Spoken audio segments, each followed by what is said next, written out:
ପଞ୍ଚବିଂଶ ପରିଚ୍ଛେଦ ମଙ୍ଗରାଜ ଘରର ହାଲଚାଲ। ଛମାଣ ଆଠଗୁଣ୍ଠ କ'ଣ? କଥିତ ଅଛି, ପୃଥିବୀର ବିଖ୍ୟାତ ମଣି କୋହିନୂର ଯାହାଠାରେ ରହେ ତାହାର ବଂଶ ନାଶ କରିଦିଏ। ଆଲାଉଦ୍ଦିନଠାରୁ ରଣଜିତ୍ ସିଂହ ପର୍ଯ୍ୟନ୍ତ ତାହାର ଜାଜ୍ୱଲ୍ୟମାନ ପ୍ରମାଣ। ମାତ୍ର ସେହି ମଣି ଆମ୍ଭମାନଙ୍କ ପୂଜନୀୟ ମହାମାନ୍ୟା ପ୍ରତ୍ୟକ୍ଷ କମଳାସ୍ୱରୂପା ଶ୍ୱେତଦ୍ୱୀପବାସିନୀ ଭାରତେଶ୍ୱରୀଙ୍କ ଶିରଭୂଷଣ ହେବା ଦିନଠାରୁ ଇଂଲଣ୍ଡର ମହିମା ଦିନକୁ ଦିନ ପୃଥିବୀ ବ୍ୟାପୁଅଛି। ଅନ୍ୟର ପ୍ରାଣନାଶକାରୀ ବିଷ ଦେବାଧିଦେବ ଉମାପତିଙ୍କ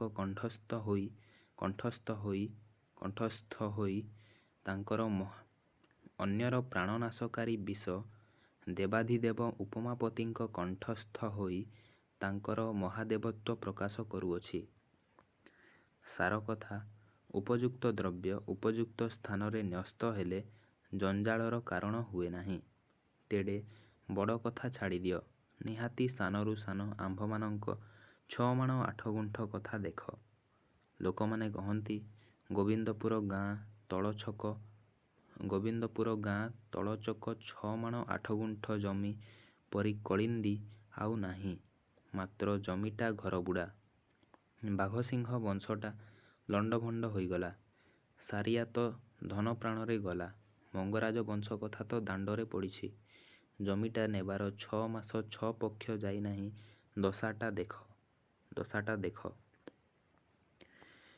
ମଙ୍ଗରାଜ କଟକ ଯିବାର ଚତୁର୍ଥ ଦିନ ସକାଳେ ଦେଖାଗଲା, ଗନ୍ତାଘର ଚାରିଜାଗା ଆଣ୍ଠିଏ ଖୋଳା।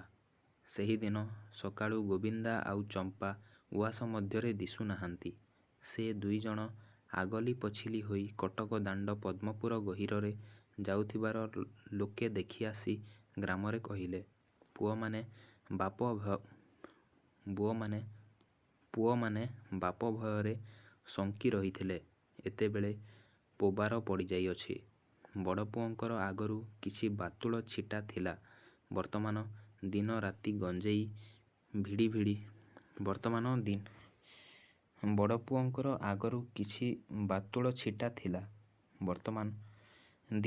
ଗଞ୍ଜେଇ ଭିଡ଼ି ଭିଡ଼ି ସଫା ବାୟା ହୋଇଗଲେଣି। ମଝିଆ ଆଉ ସାନ ପୁଅଙ୍କର ନାକ ପୋଛିବାକୁ ତର ନାହିଁ। ମକର ସଂକ୍ରାନ୍ତି ମୁଣ୍ଡ ଉପରେ ଗୋବରା ଚଢ଼ାଇ ଧରିବାରେ ଲାଗିଅଛନ୍ତି। ଦିନ ରାତି ଧାନ ବିକା ଲାଗିଛି। ଆଜି ଗାଁରେ ଚହଳ ପଡ଼ିଛି। ମଙ୍ଗରାଜ ଘରଦ୍ୱାର ନିଲାମ ହେବ। ବେଳ ଅନ୍ଦାଜ 6 ଘଡ଼ି। ପୋଲିସ ଜମାଦାର, ବରକନ୍ଦାଜ ଛାଟିଆ ଏଇ 8-10 ଜଣ ମଙ୍ଗରାଜଙ୍କ ଉଆସ ଦୁଆରେ ଉପସ୍ଥିତ ହେଲେ। ଜଜ୍ ସାହେବ ମଙ୍ଗରାଜକୁ 1000 ଟଙ୍କା ଜୋରିମାନା କରିଥିଲେ। ଚଳନ୍ତି ସମ୍ପତ୍ତି ନିଲାମ ହୋଇ ଟଙ୍କା ଅସୁଲ ହେବ। ଜମାଦାର ଘରେ ପଶି ମଲାମତାଗୁଡ଼ିକ ବହି ଆଣି ଦାଣ୍ଡରେ ଜମା କରୁଅଛନ୍ତି। ବଣି ବସାରେ ଢେମଣା ପଶିଲା ପରି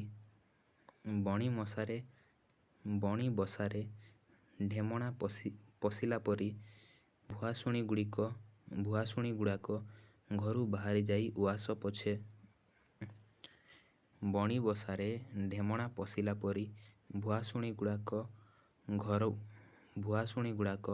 ଘରୁ ବାହାରିଯାଇ ଉଆସ ପଛ ତୋଟାରେ କାଉଳି ହେଉଛନ୍ତି।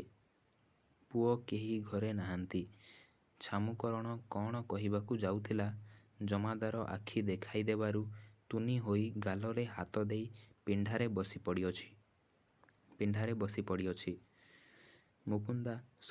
ମୁକୁନ୍ଦା ସମସ୍ତଙ୍କ କଥାରେ ହୋଇ ଆଜ୍ଞା କହି ଲଣ୍ଡଭଣ୍ଡ ହେଉଛି। ଦାଣ୍ଡରେ ମାଲମତଗୁଡ଼ାକ ନିଲାମ ହେଲା।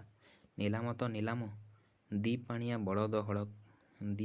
ବଳଦ ହଳକର ଦାମ 4.5 କି 5। କେବେ କିଏ ଶୁଣିଥିଲା? ଦୁହାଁଳ ଗାଈଗୁଡ଼ାକ ଟଙ୍କାଏ, 2 ବରଷିଆ ଛଡ଼ା ସାଙ୍ଗେ।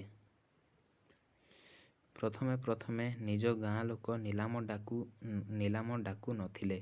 ଦାମ ଦେଖି ପଛନ୍ତେ ଗୋଟାକ ଉପରେ ଗୋଟାଏ ପଡ଼ିଲେ।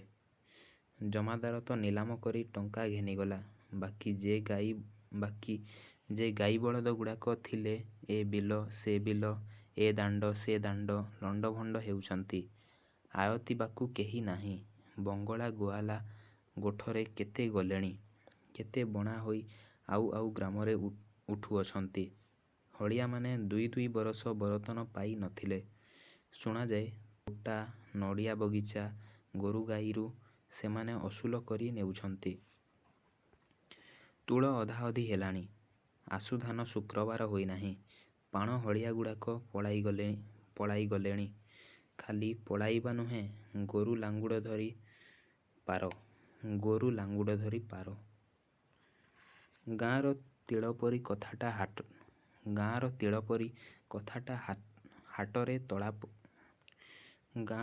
ତିଳପରି କଥାଟା ହାଟରେ ତାଳ ପରି ଫୁଲିଯାଏ।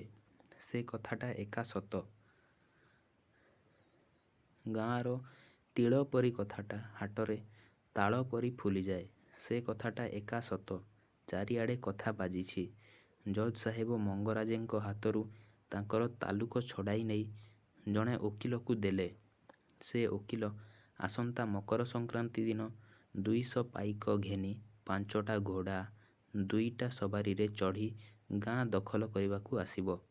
ପ୍ରଜାମାନେ ଶୁଣି କହିଲେ, ଘୋଡ଼ାରେ ତୋତେ ଚୋର ନେବ ନା ସେଠି ଦାନାପାଣି ଏଠି ଦାନାପାଣି।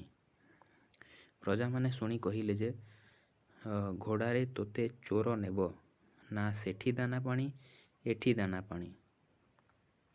ଯେ ରାଜା ହେବ ତା'ର ପ୍ରଜା ହେବୁଁ। ଆପଣା ଗଣ୍ଡାକ କିଏ ଛାଡ଼ିବ? ମାତ୍ର ଦୁଶ୍ମନ ପକ୍ଷିଆ ଲୋକମାନେ ଭାରି ଖୁସି। ଆପଣା ଅସୁଲ ତ ଥାଉ, ଡରରେ ଲାଜରେ ମଙ୍ଗରାଜଙ୍କ ପାଇକ ଗାଁରେ ଛିଡ଼ା ହୋଇ ପାରୁ ନାହାନ୍ତି।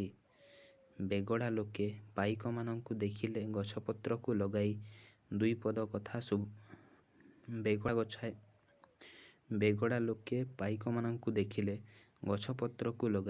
ଦୁଇପଦ କଥା ଶୁଣାଇ ଦିଅନ୍ତି।